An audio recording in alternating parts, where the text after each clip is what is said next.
your success in your transparency movement. And thank you, friends, for coming here today. I am so impressed that there is such a big crowd that is interested in the good of Illinois.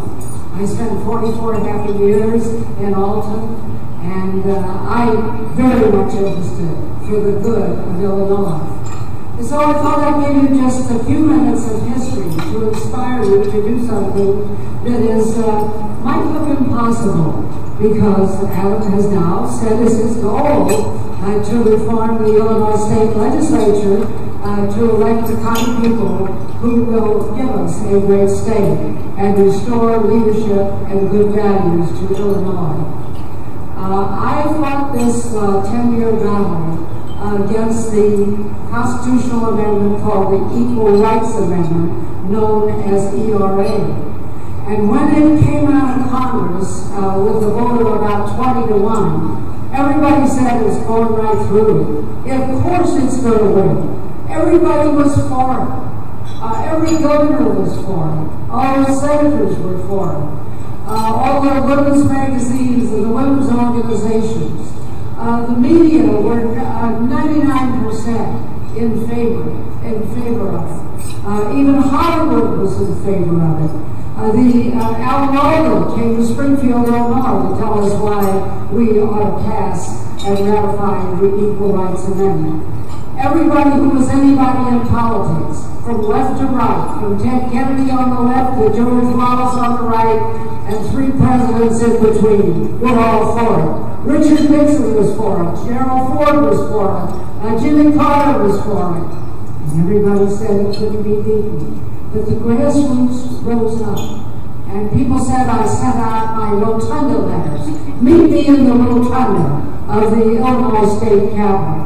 And I can't count how many dozens or maybe hundreds of times I drove over Route 16, then called the most dangerous highway in Illinois, to go to Springfield and lead the troops to tell our state legislators we wanted them to vote no. And the years went on. ERA had a life of 7 years when it came out of Congress.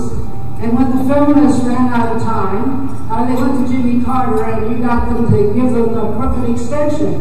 And Henry Hyde said it was the most unusual time period ever written into any law.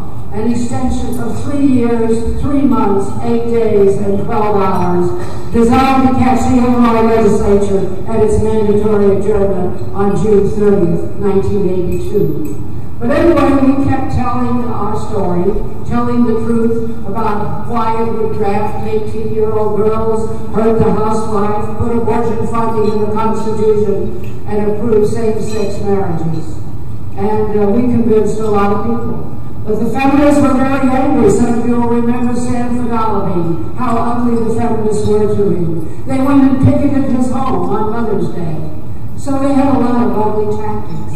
They staged a hunger strike in the rotunda of the state capitol, and the excommunicated Mormon lay on her couch and pretended to be dying of hunger. They imported some anti-Vietnam hunger strikers who were well experienced in hunger strikes.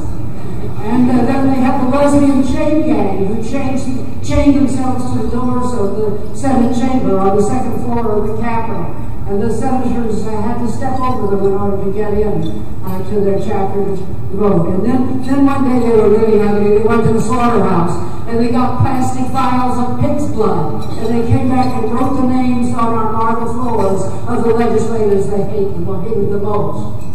Well, somehow those tactics didn't get them any votes. That's a good testimony to the people in the legislature. And then the crucial day came when the final vote was to come, and they announced this was the big day they were going to win. And all the networks were there, CBS and NBC and ABC. And that's the day Jimmy Carter was calling the Democrats, offering them public housing projects in their district if they would vote yes on the ERA.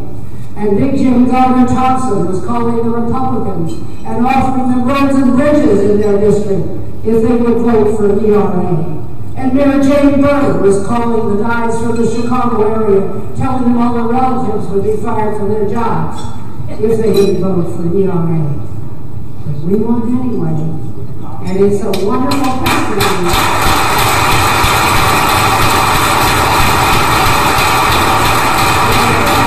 It is possible to win when everything's against you. So you've got a big job. We're going to change the state legislature.